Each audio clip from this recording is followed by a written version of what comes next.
Beleza, tá Continua. rolando. Romeu, quando você quiser começar, a gente está pronto.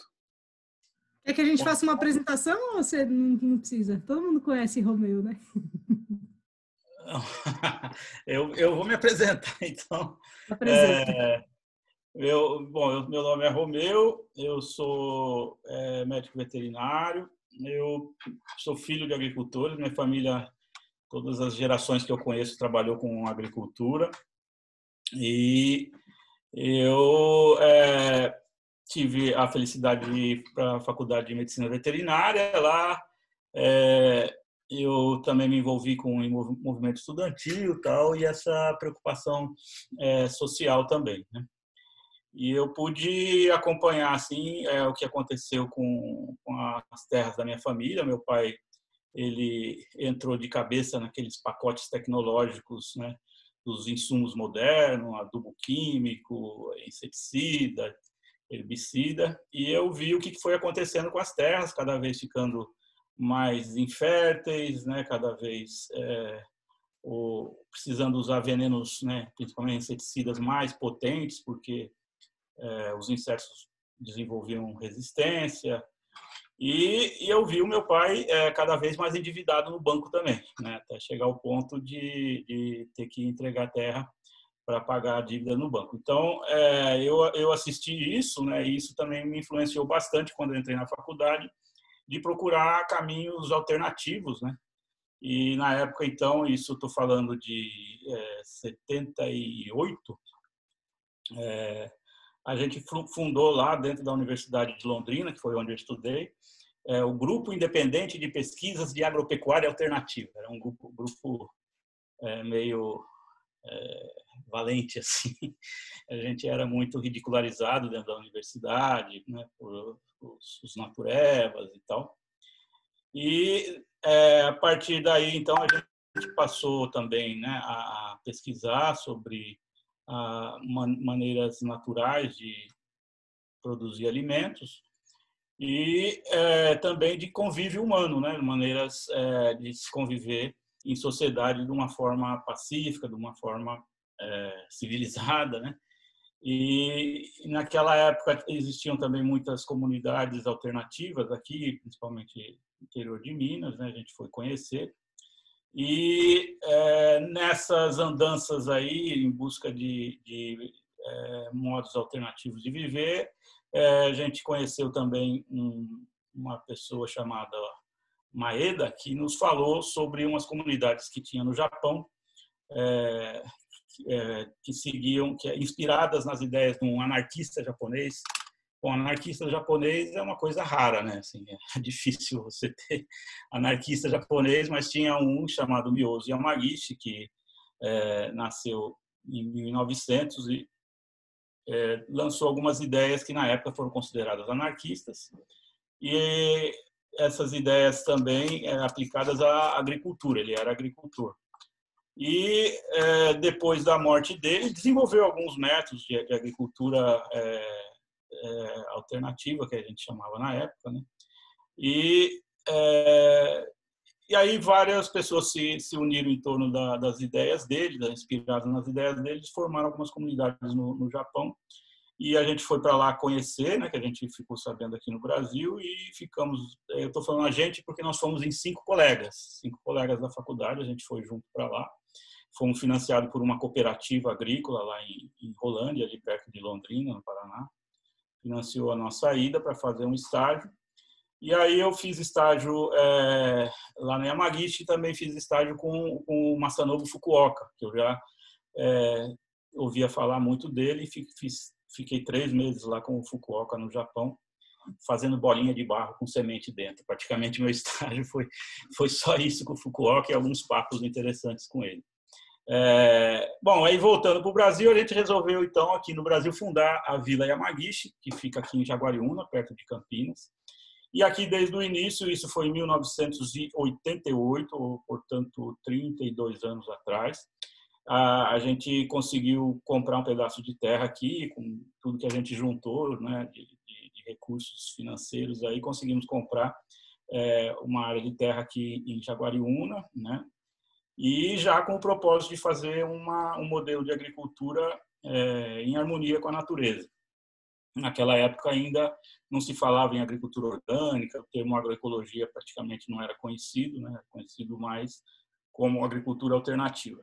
Então já fazem 32 anos que a gente está aqui e a gente produz então aqui mais de 70 variedades de verduras, né, frutas, né, legumes, e também produzimos ovos orgânicos, né, tudo certificado, e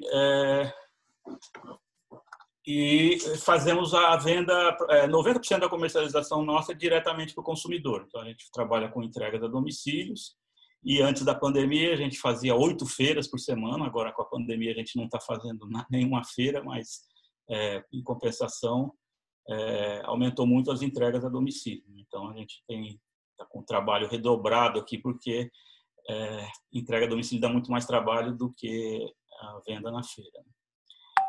Então, basicamente é isso. Eu estou me sentindo meio solitário aqui, que eu não ouço a voz de ninguém.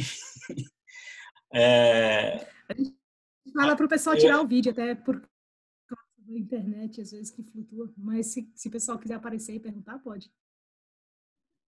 Estamos aqui. Estamos aqui. É a minha primeira experiência assim, de um curso de galinha online, né? Então, estou aprendendo aqui também. Fiz um treininho com o Gui agora há pouco aí para fazer a apresentação, mas espero que dê tudo certo. Bom, gente, o tema é bastante amplo, né? Que é essa criação ecológica, chamo isso do papel da galinha no organismo agrícola, né? E eu gostaria de ouvir também de algumas pessoas, né? Não precisa ser todo mundo, qual que é o foco de interesse principal, tal, para a gente poder ir direcionando as falas também no sentido de atender aí as demandas, né? O que o pessoal está mais interessado.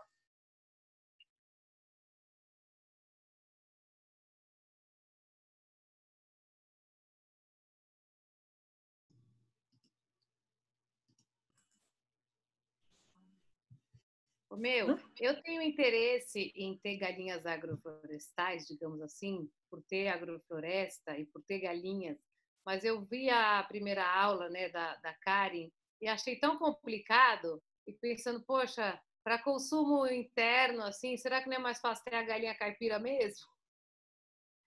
Sem querer desanimar, mas eu achei difícil essa coisa, toda essa logística e todo esse cuidado do animal. Bom, eu também queria falar. Posso falar? Estão me ouvindo? Por favor, pode falar. Bom, meu nome é Patrícia Romeu. Obrigada aí pelo desafio, né, do curso de galinha online. Eu estou criando galinha há uns 2 anos, vai fazer 3. Compramos um sítio e começamos a investir na criação de galinha caipira. O meu sítio é em Goiás, em Cristalina, Goiás, mas eu moro em Brasília, então a gente traz para comercializar aqui. A gente faz todo também o trabalho de entrega direto para o consumidor. Eu tenho interesse em tudo relacionado à galinha. A alimentação, a acomodação de piquetes. A gente faz a ração no sítio, mas eu tenho dúvidas dessa composição, porque eu acho que eu tenho muita galinha para pouco ovo. Então, eu percebi que eu cheguei num momento que eu acho que eu estou alimentando galinha demais para muito pouco ovo. E eu estou tendo prejuízo. Então, meu desafio é esse. A Karen já me tirou algumas dúvidas de quando eu descobrir se a galinha ainda está na postura ou não, né? Quais as melhores raças para a gente poder investir nessa produção e otimizá-la. Então, é por aí o caminho. E meu desafio é fazer essa integração com essa alimentação alternativa. Eu já tenho uma horta orgânica, então a gente planta muito brócolis, mas a nossa alimentação é brócolis, repolho, couve, mas é muito assim, em termos de suplementação alimentar. Eu quero ver como é que a gente faz essa dosagem do que entra como complemento e substituição da ração. Então, são muitas dúvidas. Acho que a gente pode colocar aos poucos aqui. Mas, basicamente, esse é meu desafio hoje.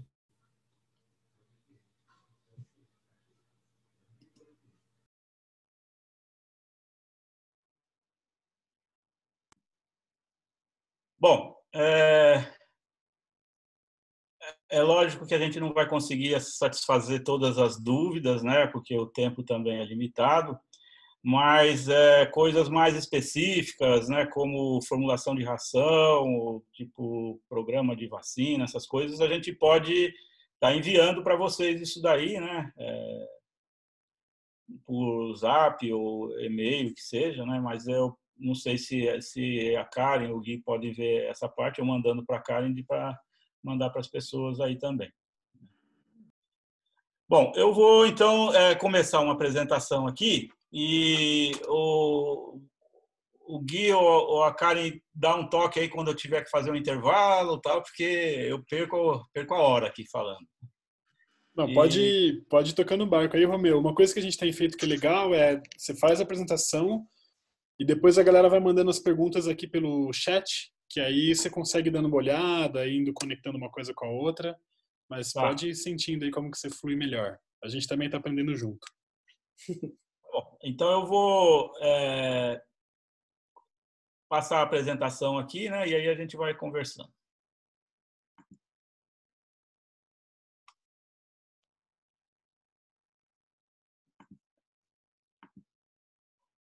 Tá dizendo que está desativado aqui, Gui.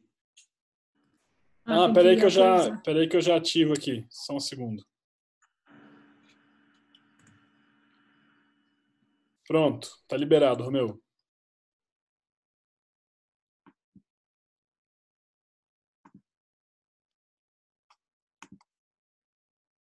Tá todo mundo vendo aí? Estamos sim. Tá ótimo, tá perfeito.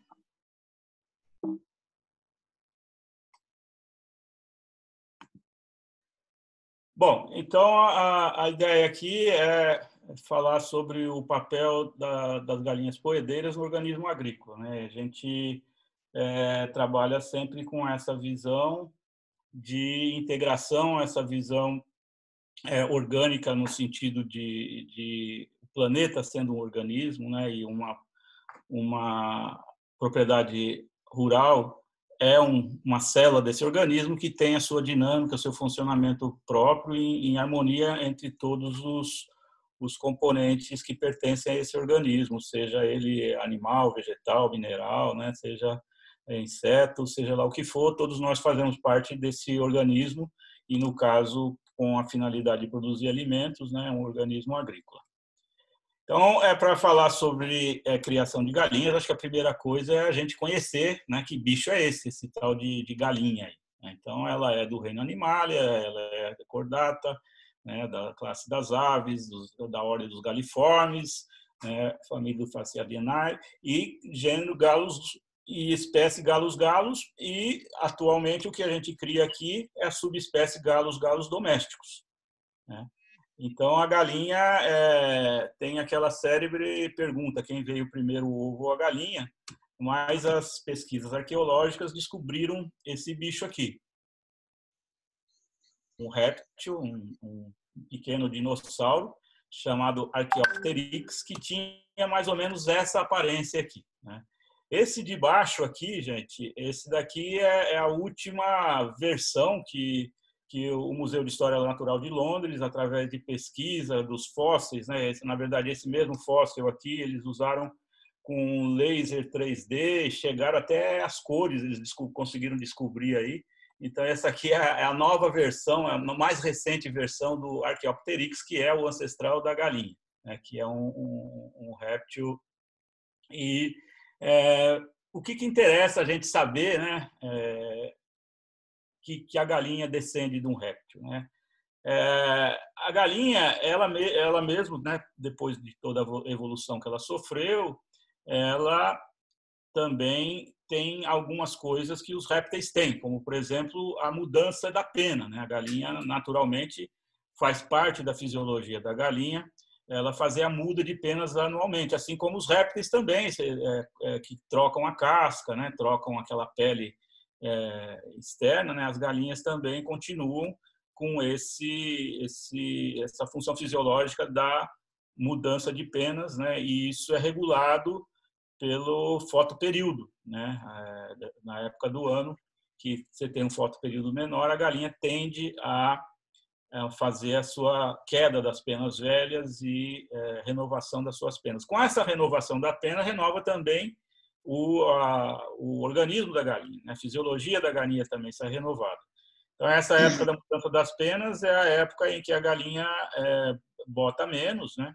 E ela demora em torno aí de 60 e poucos dias para terminar esse período onde a galinha tem uma postura menor com a mudança das penas, que é justamente o período de um menor fotoperíodo.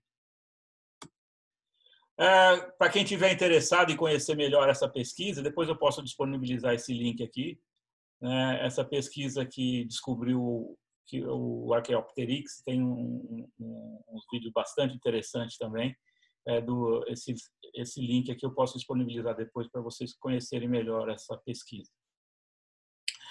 Bem, mas a galinha, né, como a gente conhece hoje, né, os galos domésticos, aliás, todas as galinhas, todas as raças de galinhas que nós conhecemos hoje no planeta, elas descendem do sudoeste da Ásia, né, aquela região ali da Índia, Tailândia, Filipinas, né, a Indonésia, aquela região toda ali que é o centro originário dos galos domésticos. E existem vários subespécies de galos, né, de galinhas lá naquela região, mas o que difundiu mais e que deu origem a um tronco mais direto com as raças comerciais que hoje nós criamos no planeta é os galos banquivos, né?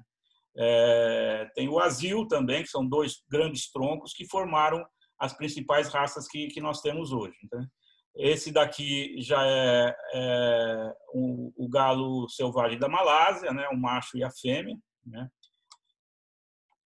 Vocês veem que é um bichinho pequeno, né? São aves aproximadamente de 1 quilo, 1,5 quilo no máximo, né? E que tem hábitos alimentares bem diversos, porém, a gente fez, eu pertenço a um grupo que faz pesquisas, né, nos centros originários de galinhas, e a gente conseguiu autorização, isso foi nas Filipinas, a gente conseguiu autorização do governo das Filipinas e fizemos uma análise do conteúdo secal dessas galinhas, e a gente viu que, por exemplo, a fonte de proteína principal, que no caso disponível para elas lá são os insetos, né? E aí a gente viu que na verdade ela come apenas 7% da alimentação delas é de insetos, né? E 27% são raízes, né? E aí ela come uma série de outras coisas. Tem um capinzinho lá que inclusive é esse que aparece aqui na foto, né? Esse capinzinho aqui de baixo, que é muito parecido com a tiririca nossa, e elas comem essa batatinha é o maior peso assim em termos de volume na alimentação natural dessas galinhas. E a galinha no seu habitat natural, ela é uma ave de bando, né? Só que são bandos que nunca ultrapassam os 100 indivíduos. São grupos sociais que se formam no máximo de 100 indivíduos, né? Para esses 100 indivíduos entre de 8 a 12 galos, mais machos, né?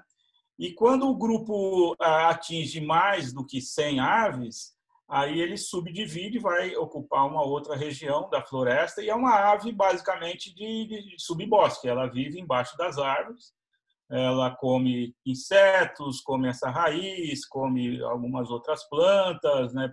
Poucas frutas.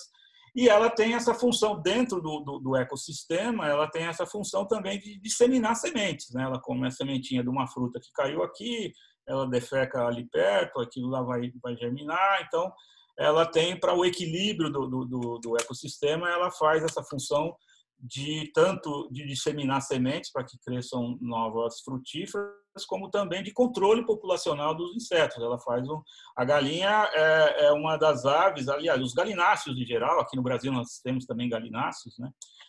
De uma forma geral, é uma das aves que tem um maior controle sobre o solo, né? Então, ela está sempre ciscando, sempre procurando, sempre controlando o que tem no solo ali. e é possível e fazendo também o controle populacional de insetos, né, para contribuir para o equilíbrio do ecossistema onde ela é originária, que são os bosques lá do sudeste da Ásia. Aqui são os galináceos brasileiros, né? Aqui à esquerda nós temos o aracunã do Paraná, do Pantanal, né? Que está gritando aqui, né? E esse aqui é o famoso jacu, né? São os galináceos brasileiros, né? A galinha ela não é originária daqui, né? Ela veio lá do sudeste da Ásia e se espalhou para o mundo todo. Esse tá aqui é um jacu de barriga vermelha, que é o jacu do Cerrado, né?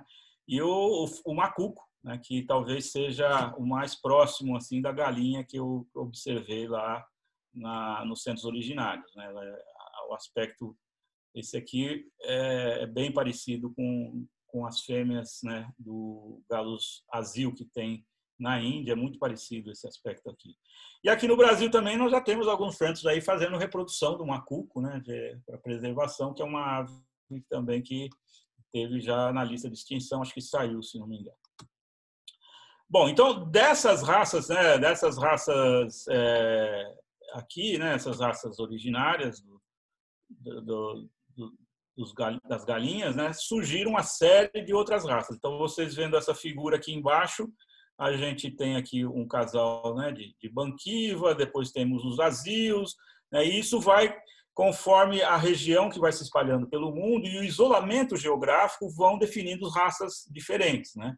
Então, existe uma infinidade de raças, que são, inclusive, consideradas raças puras, porque são raças que foram com isolamento cruzando entre si na Europa, principalmente no Mediterrâneo, né? E de lá saíram muitas raças. Então, e nós temos atualmente 271, 275, é meio complexo isso daí, raças hoje consideradas raças ou linhagens hoje no mundo. Isso aqui, gente, a gente está falando das chamadas raças puras, que não são híbridas, né? Elas foram sendo selecionadas, né, isoladas de outras, sem hibridismo. Agora, o que nós temos hoje no mercado, né, essa infinidade de raças que se formou aí, acabou dando origem às principais raças, que são essas raças puras que nós temos hoje, que dão origem às raças comerciais, né? Hoje em dia, nós temos uma infinidade de raças comerciais, né, que são linhagens, na verdade, que são feitos cruzamentos, né, e hibridismo, mas a galinha com o hibridismo ela não deixa de ser fértil, ela continua botando, né? E então existe uma infinidade de raças hoje. A gente pode falar um pouco sobre raças, né, mais indicadas para um sistema agroflorestal ou mesmo um sistema de galinha caipira, ou seja lá como for, de galinhas soltas, né? Que esse sistema é um sistema que exige um pouco mais de rusticidade do que essas galinhas que são destinadas à criação em gaiola. Essas galinhas que são destinadas à criação de gaiolas, elas têm uma produtividade bastante rápida e alta, né? Mas tem muito pouca rusticidade.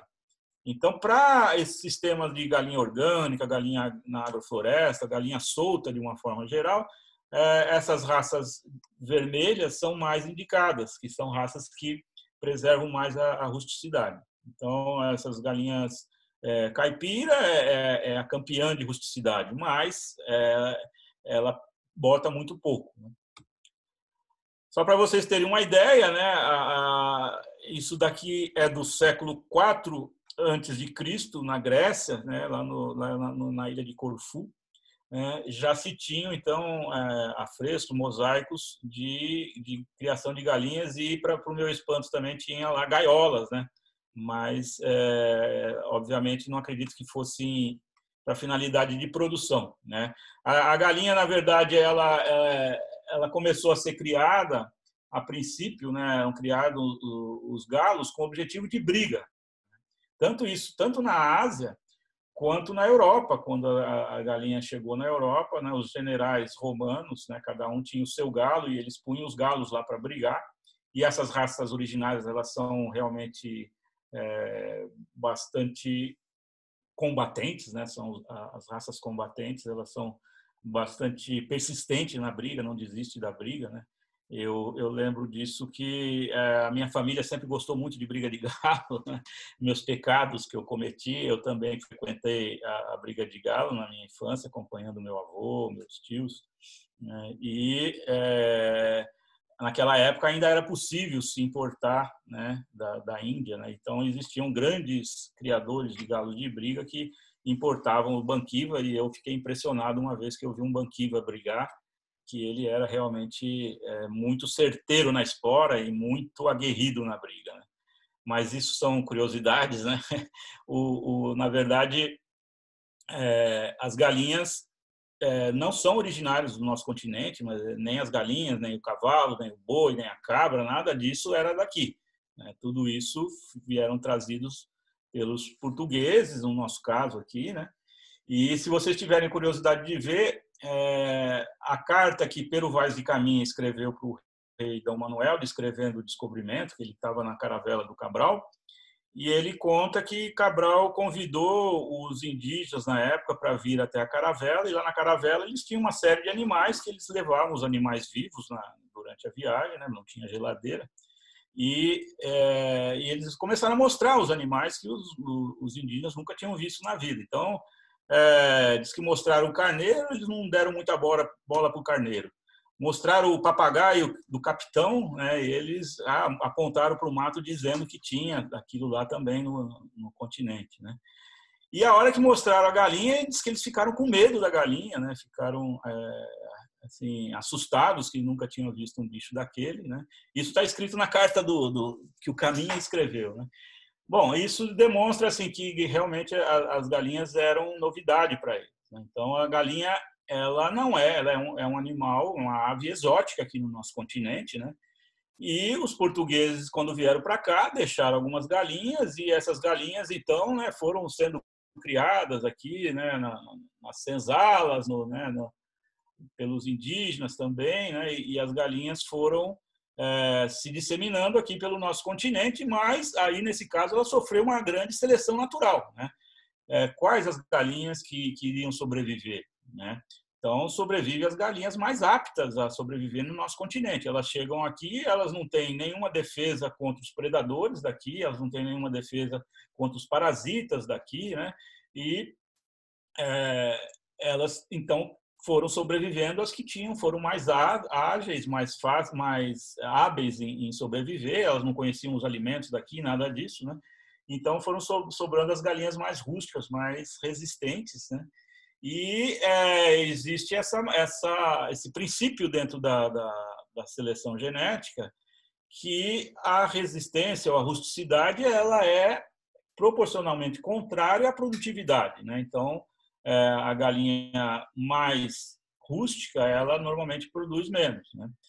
E então hoje nós temos no Brasil todo, né, essas criação de galinhas foram evoluindo, né? E na década de 20, década de 30, já se tinham criações de galinhas aqui. Estou falando já de 1920, 1930, já se tinha as primeiras criações de galinhas aqui no Brasil, né? E algumas até mais sofisticadas, faziam galinheiros, né, interessantes, tal, de alvenaria e tudo mais, né? Mas, assim, com galinhas não sendo as galinhas caipiras, porque as galinhas caipiras que sobraram aqui, né, sobreviveram aqui da seleção natural, né, essas galinhas eram muito poucas produtivas. Então, só para fazer uma comparação, para vocês terem ideia dessa diferença de produtividade, essas linhagens comerciais que nós temos aí, então a gente pode citar Isa Brown, Highline Brown, High-Sex Brown, a Longman Brown, né, que são as aves mais utilizadas para esses sistemas de criação solta, né? Essas galinhas, elas botam acima de 300 ovos no ciclo de um ano da vida dela, né? Ao passo que as galinhas caipiras, sem nenhuma seleção genética, elas chegam a 80 ovos por ano. Então, de 300 para 80 é uma diferença bastante grande, né? Mas, em compensação, essas aves ditas linhagens industriais, elas são muito menos rústicas, elas são muito mais, necessitam muito mais de de muito mais cuidados, né? Precisam ter a proteção humana para sobreviver. Mas mesmo essas galinhas rústicas, essas galinhas caipiras, né, como elas não são originárias daqui, elas precisam do homem para sobreviver, precisam do ser humano para sobreviver. Então, apesar de toda a evolução da avicultura, essa daqui é uma cena bastante comum que você encontra em mais de 80% das propriedades agrícolas no Brasil, né? Sempre tem uma criaçãozinha de galinha em condições muitas vezes precárias, né? Sem ter muitas condições, mas sobrevivem as galinhas caipiras, né? As galinhas que têm essa seleção genética de rusticidade, né? Com o passar do tempo. Essas galinhas caipiras, elas têm essa rusticidade, e uma coisa que você quase não vai encontrar ninguém fazendo é uma seleção, né, partindo dessas galinhas caipiras para você chegar a linhagens mais produtivas, né? E isso ele acontece de uma forma intuitiva, naturalmente, nas propriedades agrícolas, e se você for pegar números, né, que a gente tem da década de 30 de produtividade dessas galinhas, estou falando de galinhas caipiras nesse sistema que a gente está vendo aí no slide, né? Eram galinhas que botavam 40, 60 ovos, né? Hoje, a última pesquisa que o pessoal da USP fez, a média de produtividade desse sistema de galinha caipira assim, é de 80 ovos, né? Então, intuitivamente as pessoas fazem, elas pegam aquela galinha que é boa botadeira, né? Eles pegam ovos dela e chocam aqueles ovos, né? E vai sempre tentando reproduzir as que são de melhor produção. Mas isso é feito de uma forma muito intuitiva, empírica, né? Então, a evolução do melhoramento genético aí, nesse caso, né? É muito mais lenta do que essas empresas que fazem os cruzamentos genéticos e fazem o melhoramento genético visando produtividade. Mas é o tal negócio, né? Você aumenta a produtividade, você diminui a rusticidade. Esse aqui eu gosto eu sou meio caçador de livros antigos de galinha, né? Esse aqui é um deles, um livro de 1933, que fala, já o título já diz, né? Como fiquei rico criando galinhas. Então, na década de 30, a criação de galinhas passou a ser realmente um negócio lucrativo, né? E esse livro aqui, particularmente, ele já está na 5ª edição, né? Em 33, foi um livro que vendeu mais de 30 mil exemplares. Para a época, é uma meta muito grande, né? E uma coisa interessante que eles falam aqui, essa edição ela foi atualizada já falando de alguns experimentos no uso de antibióticos para a galinha. Naquela época ainda não se usavam antibióticos, as galinhas tinham uma mortalidade bastante alta, e isso também dificultava muito a criação de galinhas como negócio, né, como a lucratividade, né? E esse aqui já se começa então a preconizar os primeiros usos de antibiótico, embora isso já estivesse ocorrendo na Europa, Estados Unidos já estivesse ocorrendo nessa época, né? Bom, e aí com o uso dos antibióticos na avicultura, a criação de galinhas explodiu como negócio, né, um agronegócio bastante lucrativo, né, o negócio realmente explodiu, com uma concentração, né, jamais imaginada, né? Então, tipo 20, 30 frangos por metro quadrado, né? Isso foi aumentando, né? E nessa época também, final da década de 20, chegaram as primeiras gaiolas no Brasil. Até então, a criação eram soltas, né? As primeiras gaiolas chegaram nessa época, e a partir daí também a eficiência, a lucratividade do negócio de criação de galinhas aumentou. Mas um fator muito importante para que tudo isso, essa explosão da criação de galinhas aumentasse, foi o uso dos antibióticos, né, na avicultura. Bom, e aí a criação de galinhas foi cada vez mais desenvolvendo, se industrializando com esse paradigma da lucratividade, ou seja, quanto menos espaço menor, quanto menos espaço, melhor. Quanto menos a galinha comer, melhor. E quanto mais a galinha botar, melhor. Ou seja, menos espaço, né? alimentação mais concentrada, né? Então, e menos diversificada, é lógico. Hoje em dia, a ração para as galinhas de, né, 99,9%, né, se você for pegar o plantel de galinhas no mundo, que chega a 65 bilhões de galinhas no mundo, né, a grande 99% disso é a alimentação baseada em milho e soja, né? Existem exceções, mas essas exceções são muito pequenas, né? Que hoje ainda realmente é o milho e a soja que se produz no agronegócio, né, brasileiro, no agronegócio mundial, né, e o Brasil campeão aí, né, de exportação, é tudo para ração animal. E aí, então, as baterias de galinhas começaram a proliferar e com vocês veem aqui uma gaiola, essa gaiola ela tem 35 centímetros, 1, 2, 3, 4, 5 aves aqui dentro, né? A galinha ela não consegue virar o próprio corpo dentro da gaiola, porque não tem espaço para isso, para vocês terem uma ideia do tamanho disso. Então, uma galinha, para passar a vida dela nesse sistema aqui, tanto nesse quanto nesse, ela tem o tamanho da capa de um DVD para ela passar a vida toda dela lá. Então, isso está muito distante, né, do seu habitat natural, do um ambiente de bem-estar. E adensamento, né, esse sistema tão intensivo, com alimentação não diversificada, com um espaço reduzido, isso fatalmente causa um estresse na galinha. E hoje um dos principais problemas da avicultura moderna é o chamado canibalismo, que a galinha fica estressada dentro da gaiola e a manifestação desse estresse é através do canibalismo, começam a se bicar umas às outras ao ponto de se matarem. Então, para que isso não aconteça, a avicultura moderna, hoje, essa avicultura moderna que eu digo é a avicultura de gaiola, né, a avicultura de aves presas, né, então, hoje existe uma prática já na primeira semana de vida de fazer a debicagem das aves, né? Então, o pintinho já na primeira semana ele tem a primeira debicagem, que é cortado e cauterizado o bico, e depois, com em torno de 90 dias por aí, tem uma segunda debicagem, porque o bico cresce um pouco, né? Então, vocês veem aqui as aves, né, tudo de bico cortado e sistemas automatizados, né? E esse, então, é a debicagem, que é feito com uma lâmina, uma quente, uma guilhotina, que corta o bico do pintinho na primeira semana e depois repete mais um corte. Esse método, então, ele corta a extremidade, né, do bico ali, né, de forma que a galinha não consiga ferir a outra quando ela tenta bicar, né? Mas isso aí também ele afeta, né, esse corte aqui no bico.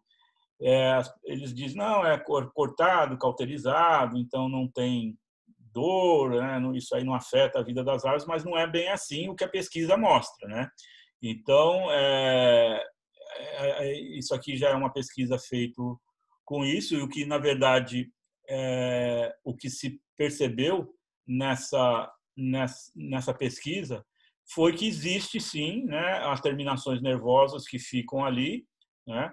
E o nervo trigêmeo, que é o tronco do nervo que vai no bico, ele volta a se regenerar em torno de 30 dias depois do corte do bico. Essas terminações nervosas voltam a se regenerar e a galinha ela sente dor ali, né? E tanto é que ela come com o bico de baixo, né, como embocada, como se ela tivesse fosse um cavalo, assim, vai comendo de bocada, né? E isso também afeta uma questão muito, muito importante para a galinha, e isso a gente observa bastante nas galinhas originárias, é a capacidade que a galinha tem de discernir o que é um alimento saudável para ela ou não, que são também questões de vibração, né, e de consistência, que ela tem terminações nervosas no bico capazes de detectar isso daí, que também vem do tronco do trigêmeo, do nervo trigêmeo.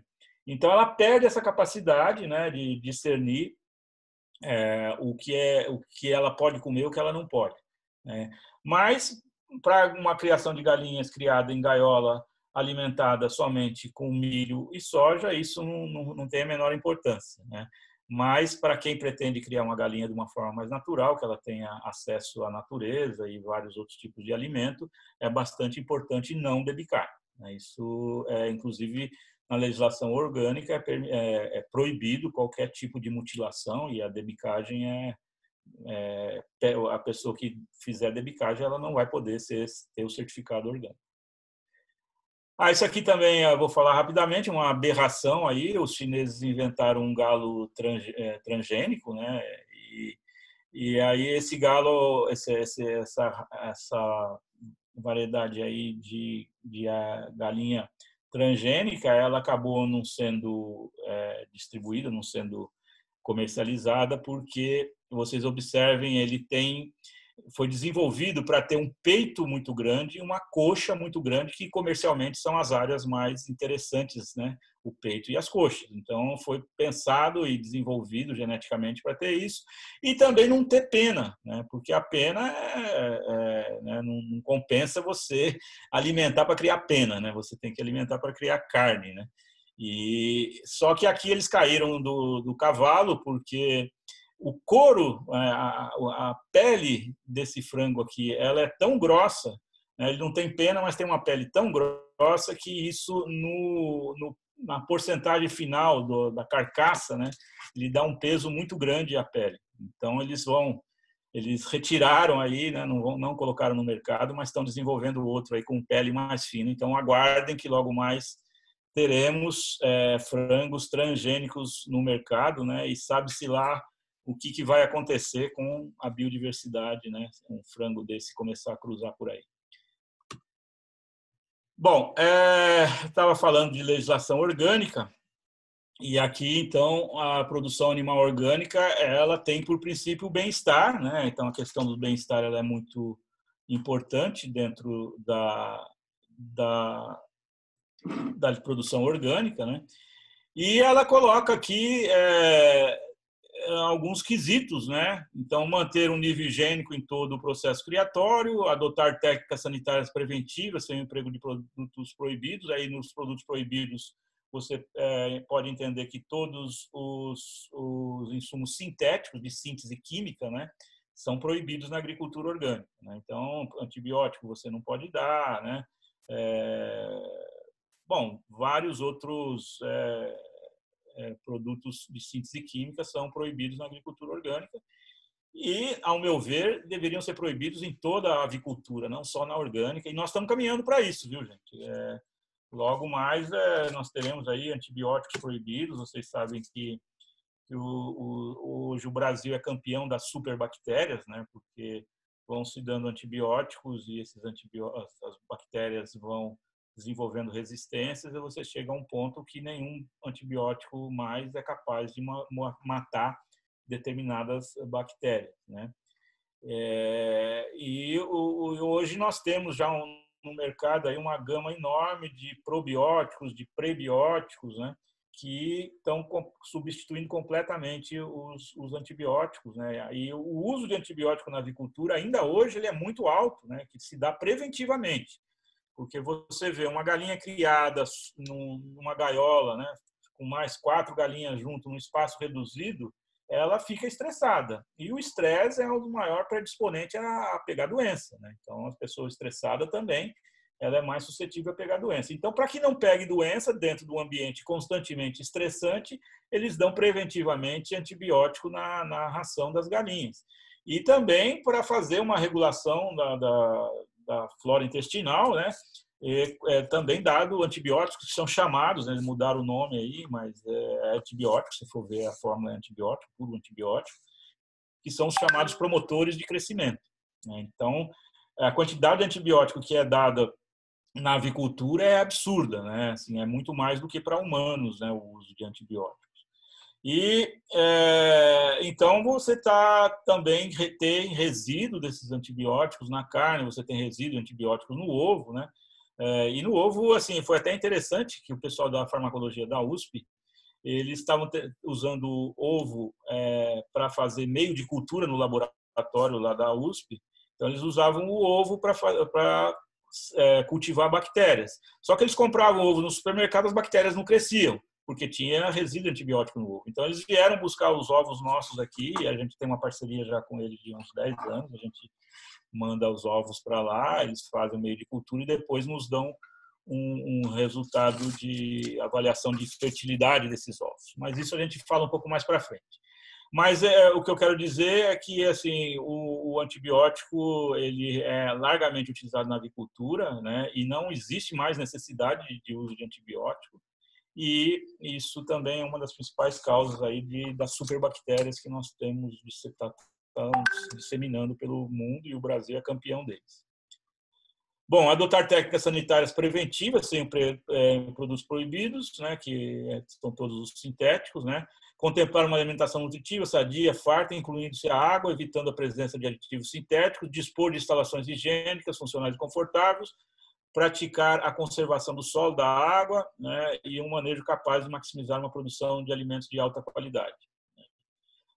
Utilizar melhoramento genético visando a adaptabilidade às condições ambientais locais e destinar de maneira responsável os resíduos. Então, a legislação orgânica tem esses fundamentos, né, para a produção animal orgânica, isso está na Lei 10.831. Bom, existe esse conceito de ecossistema aqui do Tansley, é um conceito antigo, já de 38, em que ele diz que sistema funcional de relações complementares, né, que o ecossistema é um sistema funcional de relações complementares entre organismos e seu ambiente, delimitado arbitrariamente, o qual mantém no espaço e no tempo um equilíbrio estável, porém dinâmico. Então, o que me agrada nesse conceito do Tansley é esse ambiente delimitado arbitrariamente, porque o ambiente em si ele não tem delimitações, né? Ele é um contínuo, né? Com rio, com terra, com mar, mas tudo isso é um contínuo, e essa delimitação ela é feita arbitrariamente tanto pelos humanos, né, que passam a linha e falam daqui para cá é Brasil, daqui para lá é Argentina, mas originalmente isso não existia, né? E se você vê o planeta de cima, ele também não tem isso, né? E animais também fazem algumas delimitações arbitrárias, mas aí é uma arbitrariedade buscando o equilíbrio da natureza, né? Então a ideia sempre é a busca desse equilíbrio, né, estável, mas porém dinâmico, né? Ele é estável no sentido de que ele não se desequilibra, mas ele evolui, ele está em mutação. Bom, atitudes, né, e mudanças técnicas, né, na questão da criação de animais. Então, tem maneiras de ver diferente, né? Então, você vê que quando você tem uma harmonia, né, entre o homem e a natureza, você tem um sistema de cooperação. Então, a gente diz que na criação ecológica a gente trabalha com um sistema de cooperação, né? Que o homem busca a harmonia com a natureza, né? E o padrão moderno da avicultura no mundo hoje é o homem em conflito com a natureza, né? Então você cria uma competição com a natureza, essa coisa de você desmatar, derrubar a mata, você está competindo o espaço com os outros seres, né? E na avicultura isso é muito comum, né? Tanto no excesso de galinhas que nós temos no mundo hoje, né? De criação excessiva, com uma geração de dejetos altamente poluentes, né? Que contaminam lençol freático, contaminam cursos d'água, né? Os dejetos da avicultura de uma forma geral, e eu estou dizendo aqui tanto da criação quanto dos frigoríficos, né? Dos dejetos influentes dos frigoríficos também acabam causando um impacto ambiental bastante grande, né? E toda a devastação que se faz para a produção dos alimentos da galinha, basicamente o milho e a soja. Então, são atitudes bastante diferentes, né? E a gente busca, numa criação ecológica, sempre a harmonia entre a natureza e as nossas ações, né? Eu falando um pouco da Davi Yamagishi, esse aqui é o anarquista japonês, lá, o Miyozo Yamagishi, ele nasceu em 1900, morreu em 1963, E o lema, né, da Associação Yamagishi, que se formou após a morte dele, é eu hei de prosperar junto com todo o universo, né? E na Vila Yamagishi nós também adotamos esse lema e temos um propósito, né? Então aqui promover a harmonia entre a natureza e a ação humana consciente, isto é, entre o céu, a terra e o homem, e proporcionar à humanidade a sociedade confortável e estável, repleta de riqueza material, saúde e sentimento de amor fraterno. É um propósito bastante ambicioso, né? Ousado, e vendo o mundo atual, a gente parece distante disso. Mas qual que é o objetivo, né? Para que a gente está criando galinha? Para que a gente está plantando verdura? Para que a gente está fazendo agrofloresta, né? Na verdade, o que a gente busca é a harmonia, né? A harmonia tanto no ambiente, entre as pessoas e o ambiente, né? E a busca da felicidade. Então, a gente procura sempre se guiar, né? Ver se a gente não está se desviando desse lema e desse propósito. E a criação de galinhas aqui que a gente pratica, busca, né, se basear nesses propósitos, nesses princípios. Bom, eu vou mostrar aí agora um vídeo, só que eu preciso sair daqui, né? Eu vou ver se eu vou conseguir. Ô Gui, é melhor eu interromper esse e começar outro, né? Romeu, quer tentar dar play? O vídeo está na apresentação ou não? Tá... Não, esse aqui ele não tá, eu não consegui colocar ele na apresentação. Tá. Não, então dá parar o compartilhamento e aí abre o vídeo e volta. Certo.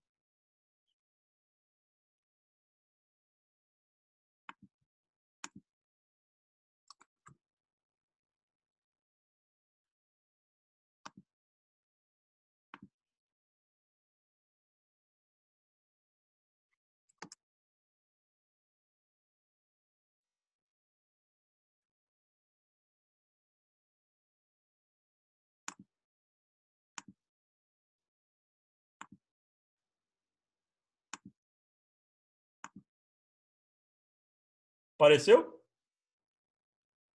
Apareceu. Apareceu. Então vamos lá. Saúde em casa, saúde no campo. A gente vai conhecer agora uma criação de galinhas. Fica bem aqui. Podemos entrar? À vontade, vamos entrar. Elas gostam de receber visita? Elas estão acostumadas.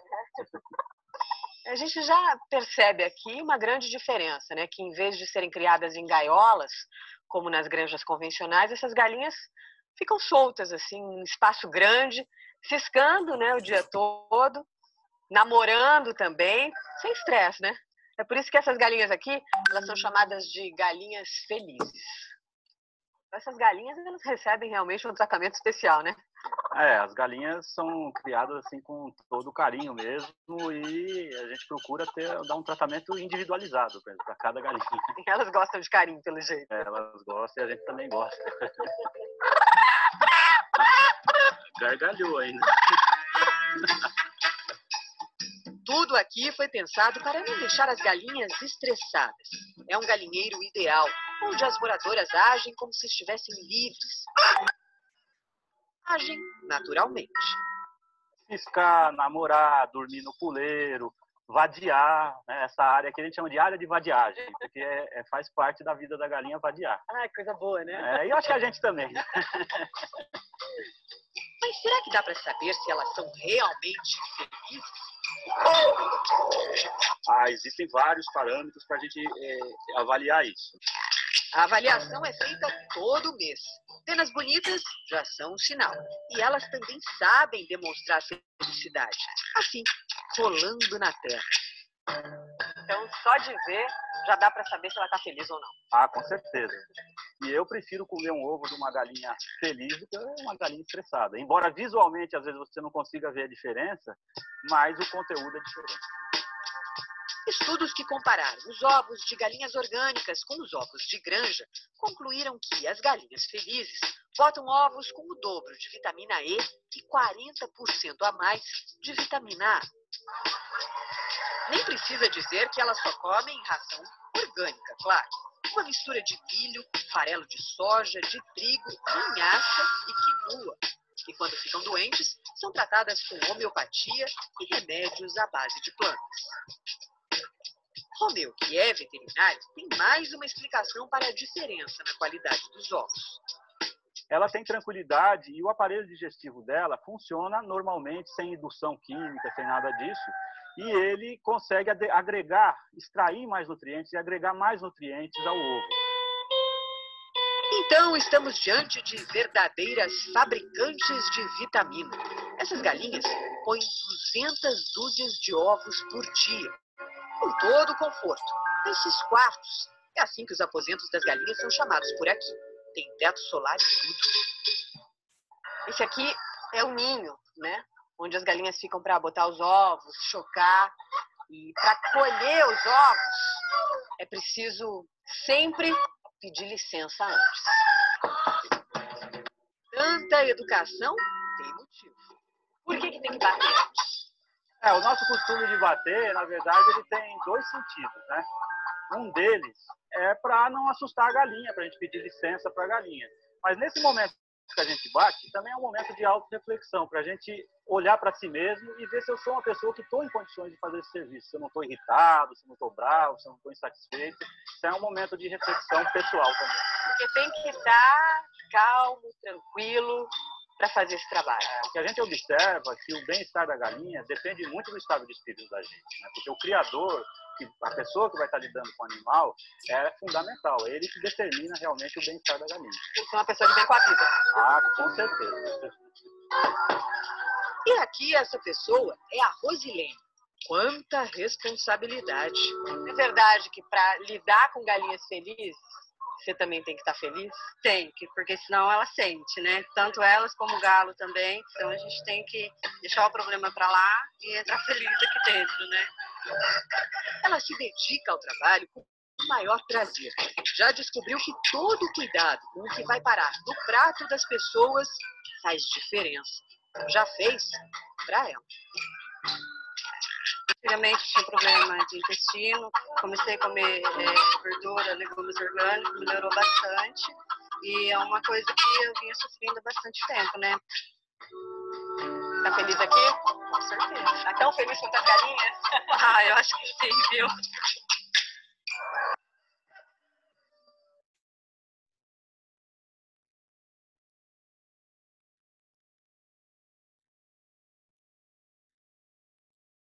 O som acabou primeiro que o vídeo.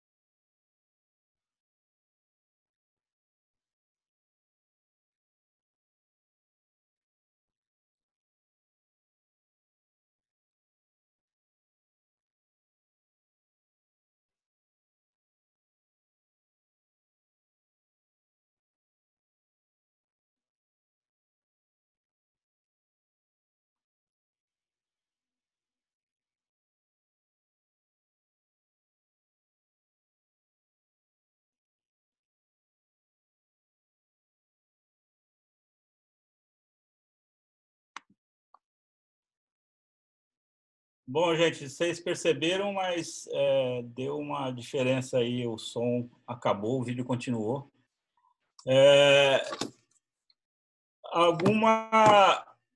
Até o momento, alguma pergunta, alguma coisa, algum comentário?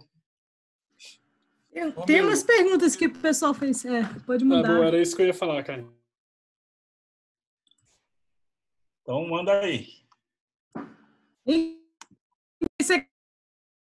O que eu posso fazer é falar as perguntas. Talvez é mais rápido que as pessoas aparecerem, que é lento quando você aperta o microfone, etc. Né? Tá bom. Uma pergunta que é típica é uma pessoa, o Breno, que ele está numa associação lá no litoral em João Pessoa, e eles querem saber como substituir a soja. Vocês querem perguntar, galera? Acho que é mais legal quando a pessoa pergunta, né? Como é que substitui a soja como fonte de proteína na ração? Que eles estão tentando descobrir isso lá em João Pessoa.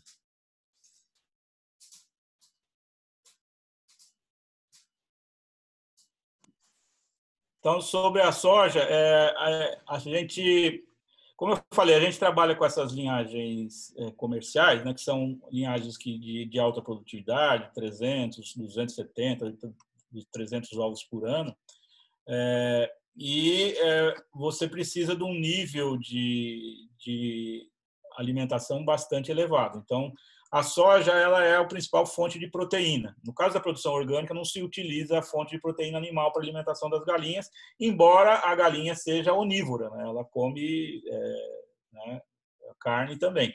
Mas na produção orgânica, a gente dá como fonte de proteína principalmente farelo de soja.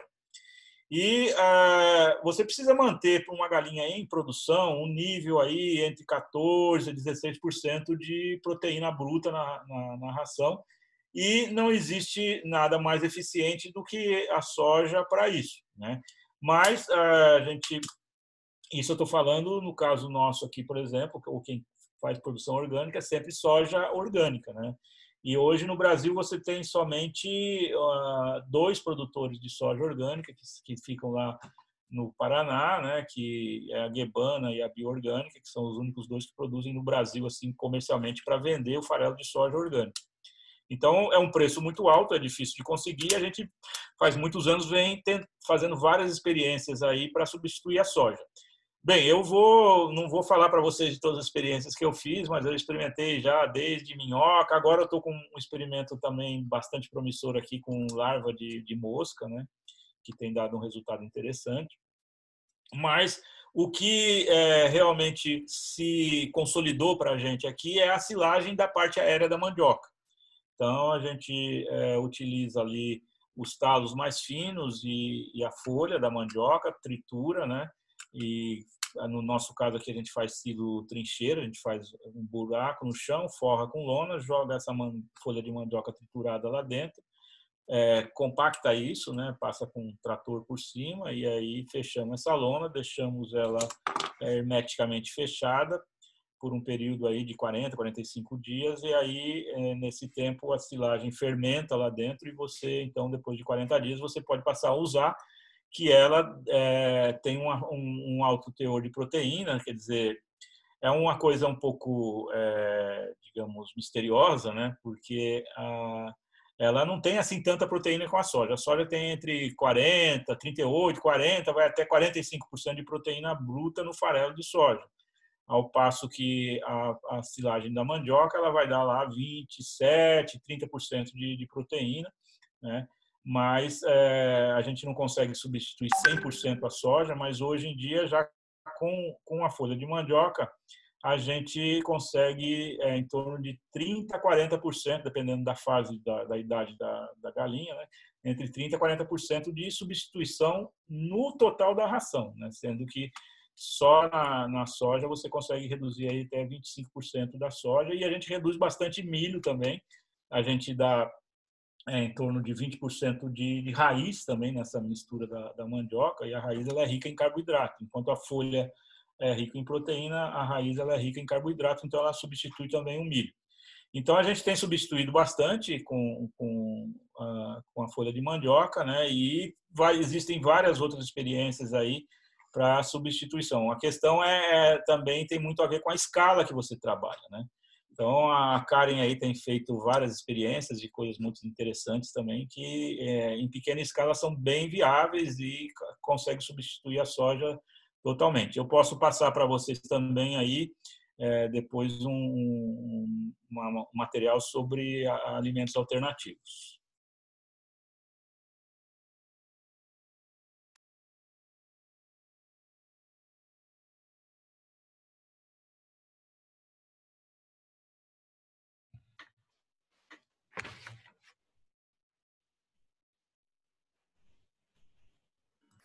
Bom, eu posso fazer a pergunta do pessoal. Tem várias perguntas. Romeu, vamos fazer o seguinte, eu vou ler todas as perguntas. Não são tantas. Se ficar muito, aí a gente faz um por um. Uma é sobre os ninhos, dimensionamento e limite de altura dos ninhos. Meu som está cortando? Está dando para escutar? O Gui falou que estava cortando. Outra pergunta é quanto de área a gente precisa se a gente quiser ser autossuficiente em termos de produção de alimentos para as galinhas. Suponhamos, a Lorena perguntou 1 hectare de milho ou mandioca consorciado alimenta quantas galinhas? É complexo, né? É possível criar mais que 100 galinhas? A Lorena também perguntou. E qual o dimensionamento de piquetes para as galinhas? Como a gente dimensionaria cada piquete? Quanto tempo as galinhas ficam em cada piquete? A Carolina Badio perguntou, uma conhecida diz que usa folhas de caiçara que são boas para forrar um ninho, por repelirem pragas, como pulgas. Tem outro tipo de forragem que seria interessante para fazer esse efeito? A Natasha Zago perguntou, ela queria fazer uma correção, que a galinha geneticamente modificada foi criada no Israel, na Universidade Hebraica, e ela mandou o link. O Simon perguntou quantos anos a galinha vive, por quantos anos elas põem ovos, e depois de um tempo, por que os ovos não são comerciáveis, e qual o destino da ave no final do ciclo. A Carolina Badio perguntou qual a melhor forma de tirar a galinha, tratar a galinha na choca. E depois o Júlio perguntou, é economicamente viável ração com soja orgânica? E a Patrícia Silva perguntou qual a composição da ração formulada para garantir maior produtividade. Como é feito o rodízio no piquete para que ele consiga se recuperar e não virar terreiro, e quais as melhores opções de capim e plantas para piquete. Nossa, tadinho. Hein, gente, a gente vai ter um curso, é bom que eu já faço um blim-blim aqui, vamos ter um curso só de galinhas, com o meu, principalmente, a Mila, que é uma doutora em galinhas que entende muito da sanidade, das doenças, e a gente falando um basicão de novo. Então, nessa aula agora ela é mais introdutória, né? Então não vai dar para chegar no nível técnico que todo mundo talvez queira, mas a gente vai dar um super descontão quem quiser fazer o segundo curso de galinhas. E a última pergunta, do Luciano Bueno. Qual a sua opinião sobre as raças GLC, GLK, para a criação de piquetes? Eu tenho uma pergunta, Karen, Romeu. Aliás, a minha pergunta são 3. Eu, como sou engenheiro, eu vou mais para o lado construtivo das coisas. E a minha pergunta vai com relação à casa de ração, casa de ovos e a compostagem das galinhas que eu vou precisar que morram por doença ou alguma coisa. Então, eu queria saber quais as distâncias necessárias entre essas construções. Casa de ovos, casa de ração e o meu depósito de compostagem. Obrigado.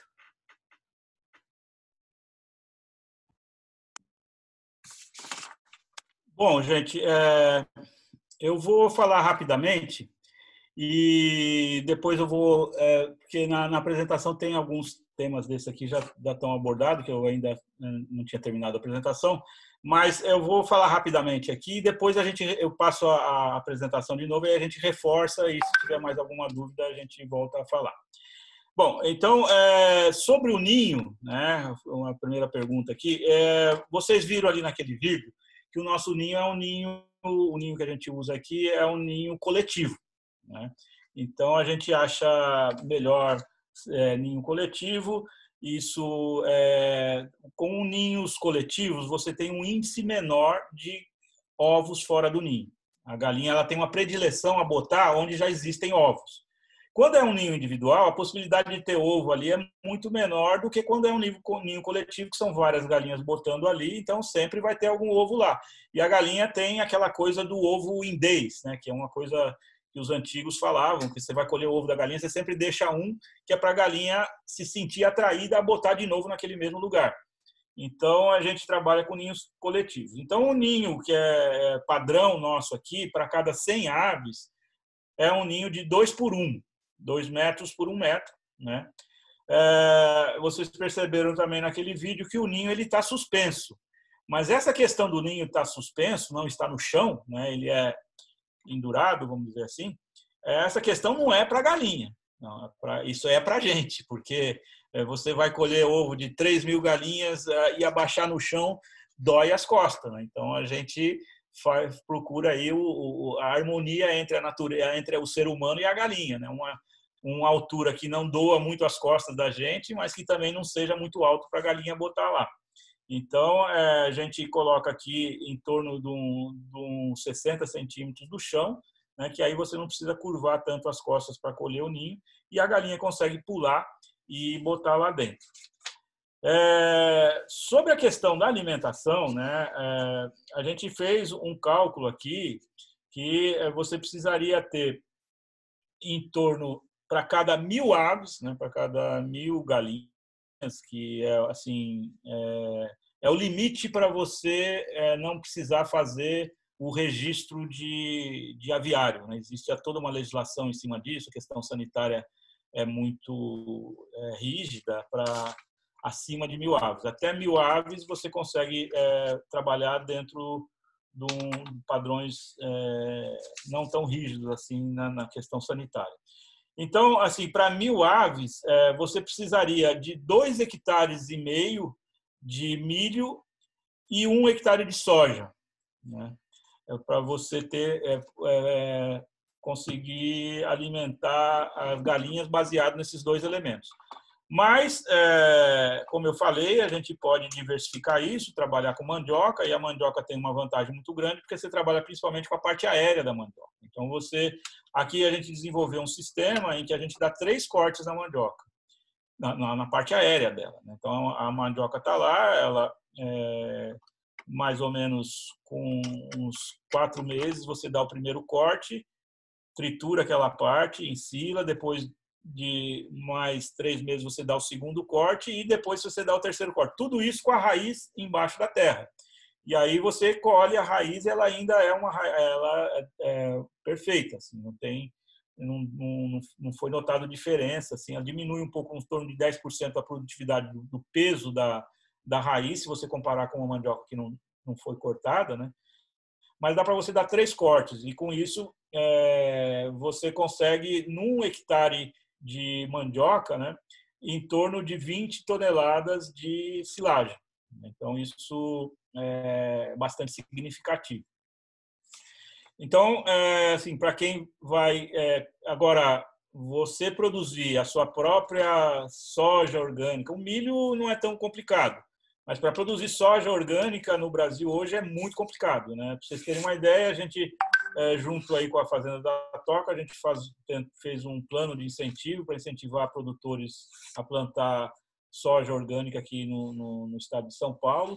A gente tinha feito em torno dava um total de quase 1.000 hectares de pessoas que entraram nesse plano de incentivo.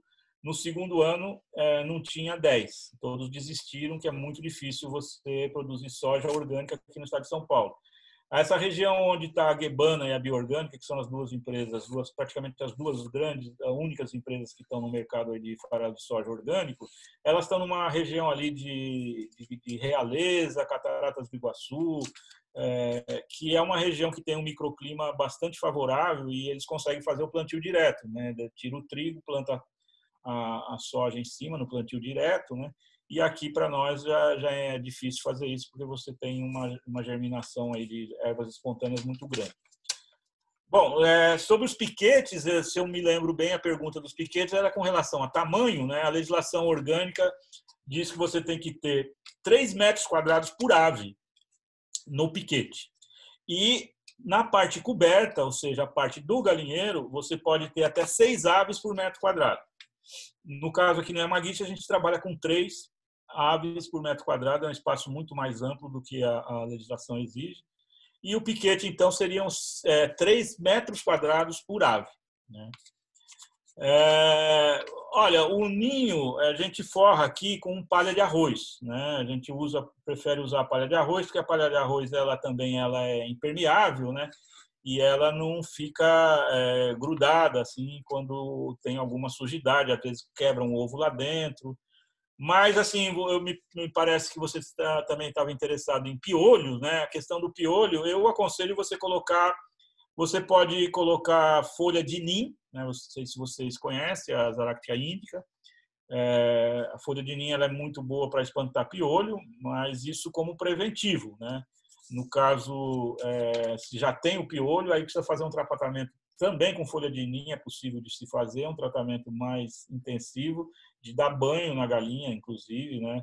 Para que essa solução contendo o extrato do nim, ele entre por baixo das penas da galinha, fazer uma pulverização no todo o ninho, todo o galinheiro com extrato à base de nim, para combater quando o piolho já existe. Agora, preventivamente, você pode usar também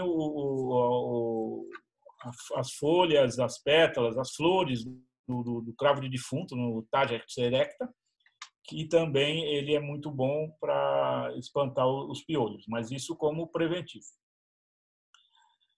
Bom, alguém perguntou sobre quantos anos a galinha vive. Eu conheci a galinha mais velha que eu conhecia, uma galinha de 8 anos, né? Mas a galinha ela vive até mais, mas assim a vida produtiva, botando, né? Economicamente viável, porque tem essa questão, né? Assim, o que limita muitas vezes a vida, a longevidade da galinha é a questão econômica, né? Porque a galinha ela tem uma curva de produção, ela começa a botar os primeiros ovos em torno da 20ª semana, 21ª semana de vida.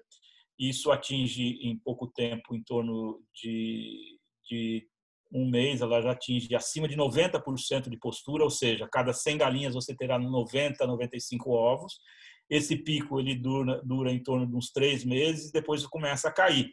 Então, as galinhas vão ficando velhas, vai diminuindo a produtividade delas, vão botando menos, e chega um ponto em que o que ela bota não paga o que ela come, né? Então, a decisão do abate das galinhas, ou do descarte dessas galinhas, na grande maioria das vezes, ela é pelo fator econômico, né? Só como curiosidade, a gente já teve, né, pessoas que reclamaram, né, porque a gente aqui também, isso eu acho que eu já respondo uma outra pergunta. A partir de 2018, o Ministério da Agricultura eles fizeram não é uma instrução normativa, foi uma nota técnica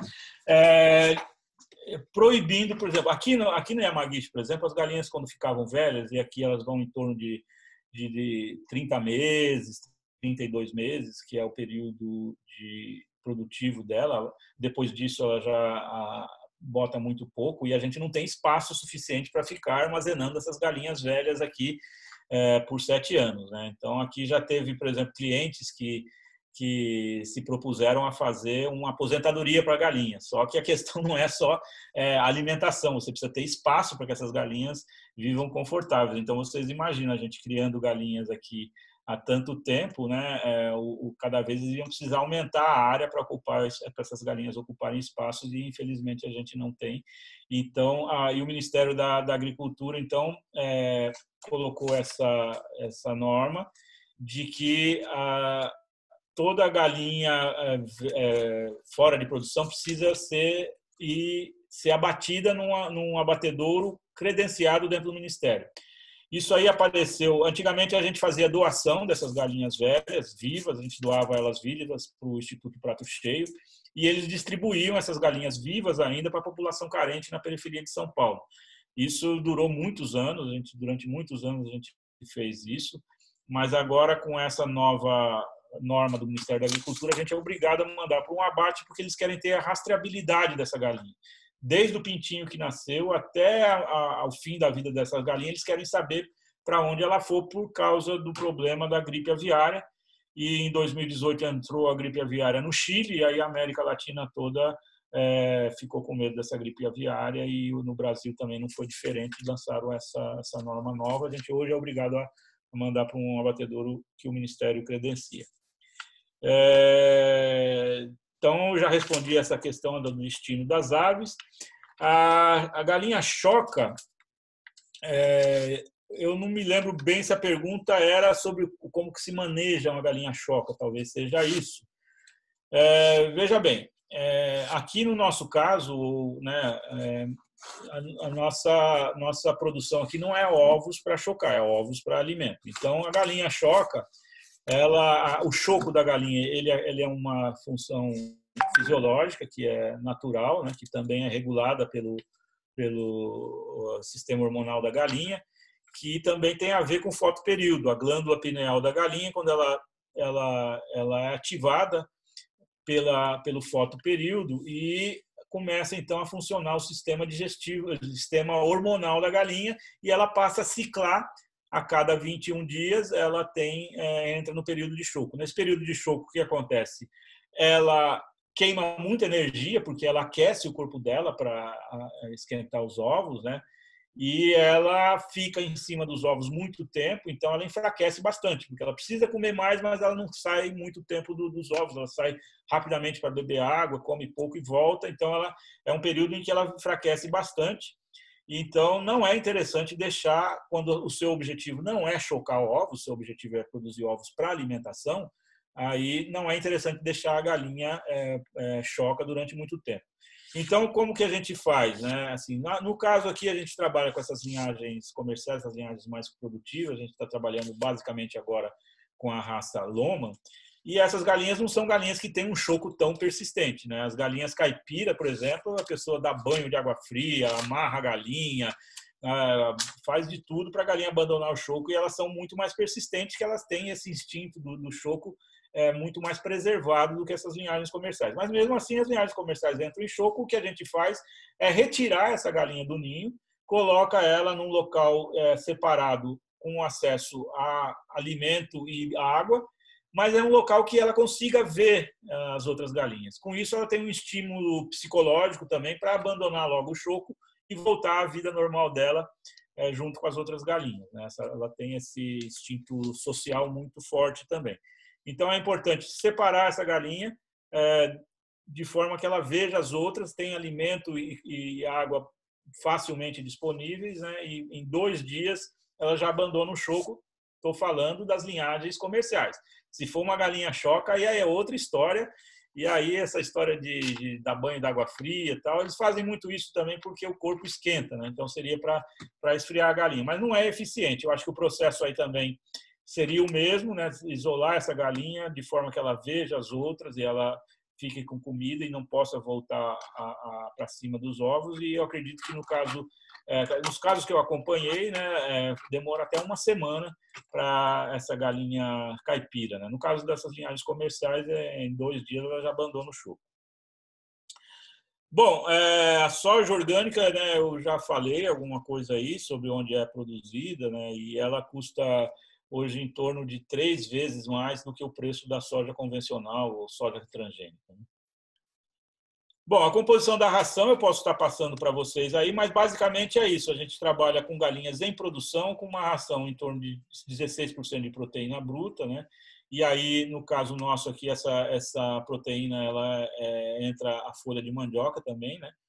E 2.700 quilocalorias de energia. Mas isso daí eu posso mandar depois para vocês. Tem um manualzinho de ração, né, que eu posso estar mandando aí um PDF para vocês. Bom, essas raças novas, GLC, GLK, Novogen, né,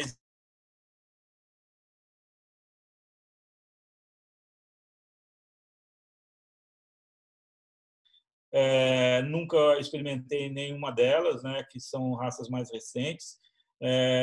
Eu só tenho relatos e me parece que são aves interessantes e eu, assim que puder, eu vou experimentar. Mas, atualmente, eu trabalho aqui, a Karen também agora está lá com as franguinhas, da raça Loma, né, que é uma linhagem que se adapta muito bem a esse sistema orgânico, uma linhagem bem rústica e bastante interessante.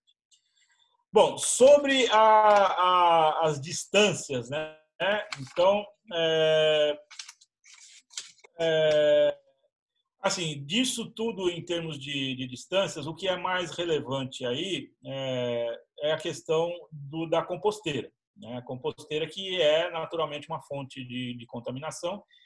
E nessa composteira você vai, muitas vezes, colocar o esterco da galinha e algumas vezes também aves que morreram, né? E que é necessário ter um tratamento adequado para essas aves que morreram. Você pode enterrar, mas isso também, dependendo da quantidade, pode ser também uma fonte de contaminação, problema de cachorro que vai lá e desenterra. Então, nós aqui temos uma composteira vertical, onde a gente coloca a palha e essas galinhas que morrem também, e o esterco. Mas no sistema em que a gente pratica aqui, o esterco ele já sai do galinheiro, ele já sai já compostado, né? Porque esse esterco ele fica ali em torno de 2 anos, 2 anos e meio, que é o período de vida da galinha. Então a gente só retira, a gente coloca uma cama, uma camada de uns 10 centímetros de maravalha, e depois as galinhas vão defecando em cima, e como a gente dá também muita verdura, então tem resto de verdura, talo de brócolis, tá? Isso tudo vai misturando, e nós temos um sistema aqui que a gente estimula a galinha a ciscar, a revolver. Ciscar é um dos comportamentos naturais da galinha, né? Uma galinha em gaiola ela não tem possibilidade de ciscar, ela não vai ciscar o ferro da gaiola. Mas a gente estimula jogando grãos no chão, às vezes sorgo, que é um grão pequeno, ou mesmo arroz ou outro tipo de grão, e você jogue em cima do esterco, a galinha, ao procurar esse grão, ela vai revolver, vai ciscar esse esterco, e ele naturalmente, então, vai sofrendo uma compostagem ali a baixa temperatura e que gera um esterco de grande qualidade. Então, quando a gente retira o esterco do galinheiro, a gente não precisa levar para uma composteira, ele já está compostado, então ele já pode ir direto para a horta, e normalmente, como que a gente faz aqui, a gente ensaca e deixa ele estocado lá perto da horta, onde vai ser usado, que é distante da galinha. Agora, eu diria que, dependendo de muitas questões, aí, questão de vento, dependendo de como vai ser fechado essa composteira, entre a galinha e a composteira, no mínimo uns 30 metros seria uma distância segura para evitar contaminações. Eu acho que eu não anotei mais nada. Tem mais alguma pergunta?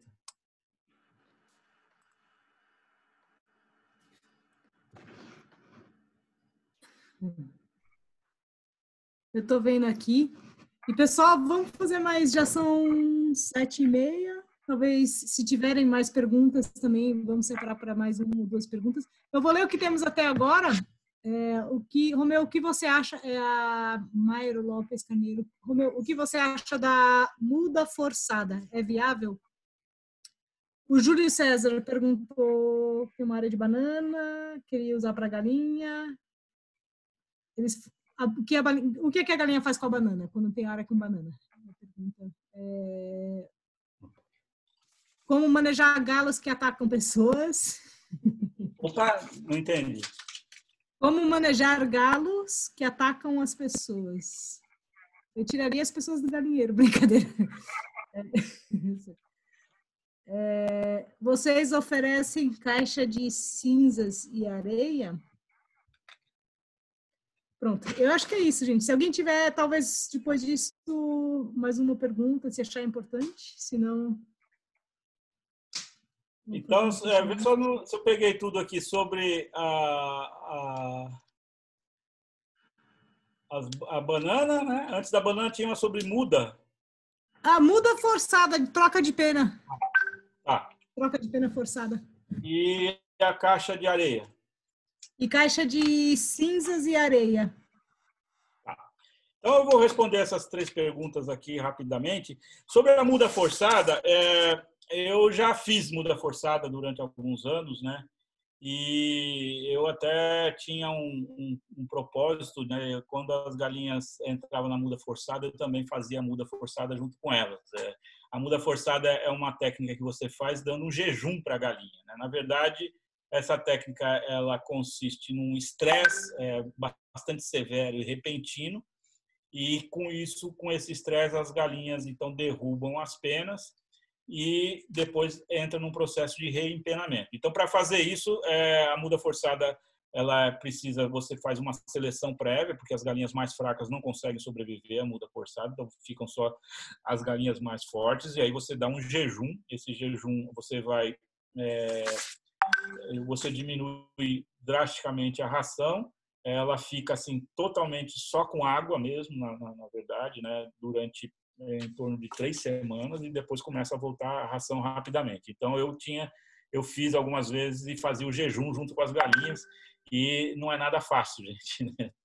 Mas de qualquer forma, essa técnica ela é utilizada, ou foi muito utilizada, tem diminuído o uso dessa técnica, porque quando a galinha perde a pena e renova o empenamento dela, ela renova também o seu metabolismo.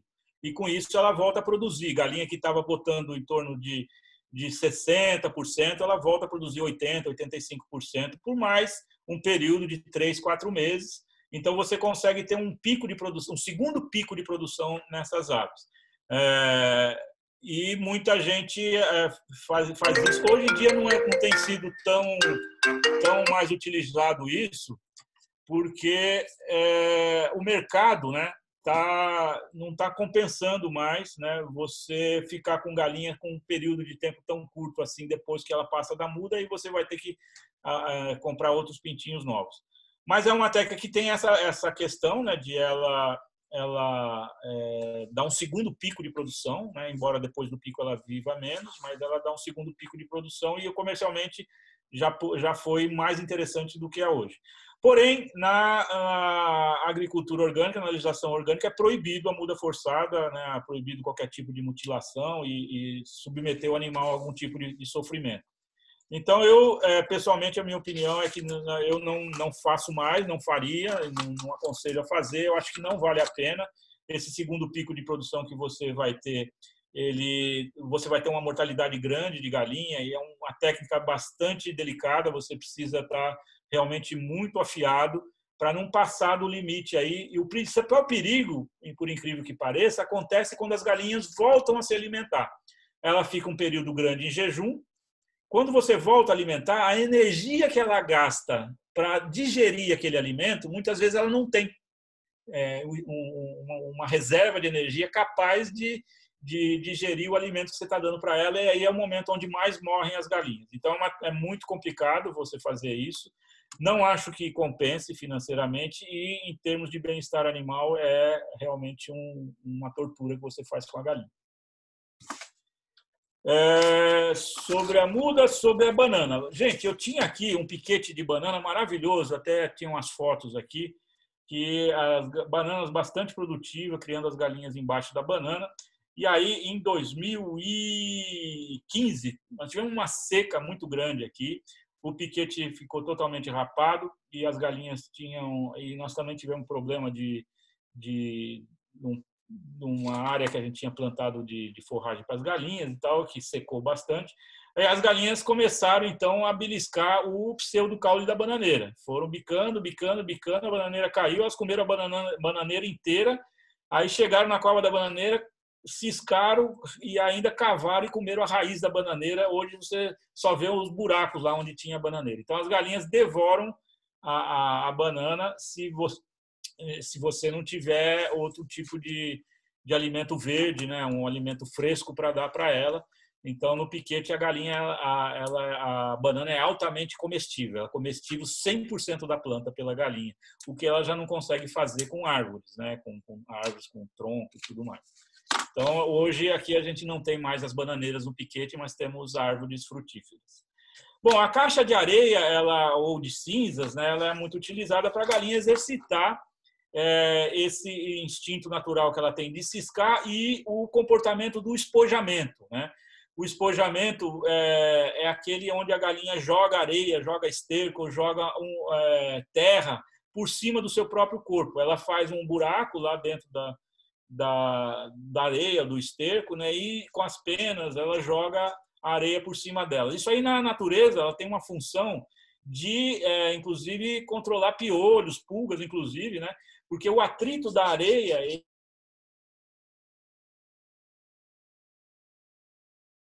protetora do piolho, né, e o piolho acaba morrendo. Então, é um instinto que a galinha tem de fazer essa higienização. Eu acho que era isso. Gente, a gente está com o tempo aqui esgotado. Eu não sei se a gente continua nas respostas ou a gente anota aí as perguntas, eu mando depois, né? Eu teria mais alguns slides que, inclusive, ilustram isso que a gente está falando aqui, mas eu não sei como é que a gente faz. O que vocês sugerem aí, Karen?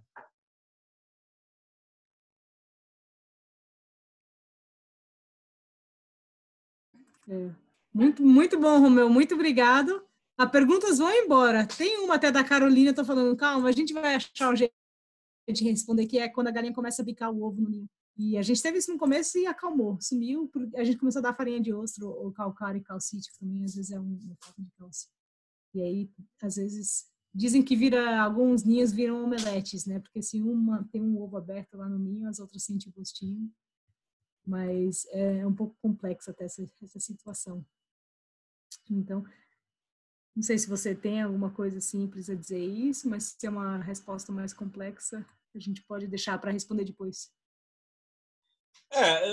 Assim, a falta de cálcio é um dos fatores que a galinha come a casca, né? O outro também é o estresse, né? O outro também é, às vezes, o ninho, ele não está muito bem forrado, aí o ovo, quando cai da cloaca da galinha, ele bate em alguma quina, algum pedaço de madeira, alguma coisa, e aí ele trinca.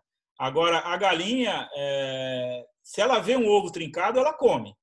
Ela percebe se o ovo está trincado, ela come. Se o ovo estiver íntegro, normalmente a galinha não come. Então, a galinha, quando ela está quebrando um ovo que está íntegro, é porque ela já está viciada em comer. Então, e outra coisa também, às vezes, dentro do ninho, você tem alguma coisa de alimento. Por exemplo, eu aqui trabalho com palha de arroz. Então, às vezes, tem algum arrozinho lá no meio da palha, arroz mesmo, o grão do arroz, e aí a galinha vê aquilo lá e ela vai ciscar, aí ela quebra os ovos. Aí quebrou, ela come. Porque a galinha tem esse instinto de não perder aquela proteína, né? Primeiro, o instinto dela é preservar a vida do pintinho que está lá dentro. Mas se o ovo está quebrado, aí ela come aquela proteína do ovo para ela se nutrir e botar outro ovo, né? Mas se o ovo está íntegro, ela não come. Se a galinha passou a quebrar o ovo para comer, aí já é uma patologia mais complexa e ela está viciada, né? Porque a galinha, se ela repete isso, se tem, por exemplo, ovo trincado no ninho, várias vezes ela encontra um ovo trincado, aí ela começa a comer, ela fica viciada.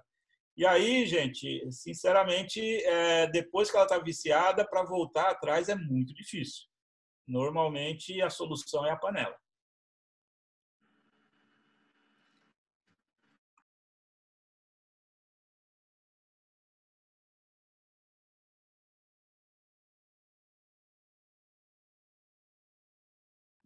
Congelou aqui, não estou ouvindo mais nada. Travou. Ô, Karen, não deu para te ouvir. Você consegue repetir o que você falou? Eu estava falando, você quer fazer um fechamento, que aqui tá ruim, tá travando, congelando. Eu só queria agradecer ao Romeu, fala um brigadão. A gente aprendeu muito com o Romeu, continua aprendendo. Eu já assisti a aula dele várias vezes, sempre tem coisa nova.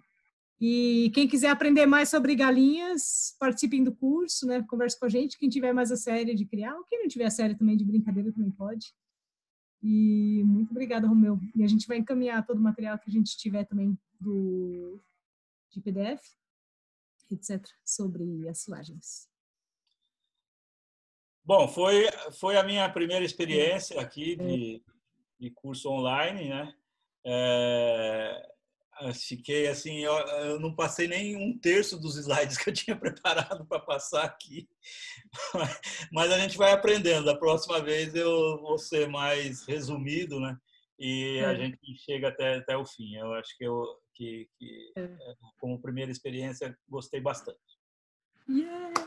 Eu acho que é legal essa inspiração para as pessoas também ver o seu caminho. O que vocês acharam? Quem quiser pode fazer um comentário de fechamento. O pessoal mandando mensagem. Muito boa aula, grato por compartilhar. Muito grata. Muito bom. E depois acho que o pessoal vai ter... Eu estou falando... pode Não, eu ia dizer só que depois a gente consegue compartilhar esse material, Romeu, com a galera e disponibilizar junto com o vídeo. Daí a gente troca. Sim. Eu acho que o pessoal vai...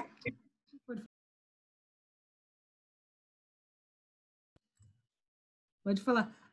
O pessoal vai querer também, acho que essa turma vai ter um grupinho que vai querer participar do curso eu estou falando para o pessoal meados de setembro, pelo menos, mais cedo, né? Talvez um pouco mais tarde, para o curso completo de galinhas. Mas talvez depende um pouquinho dos calendários de todo mundo.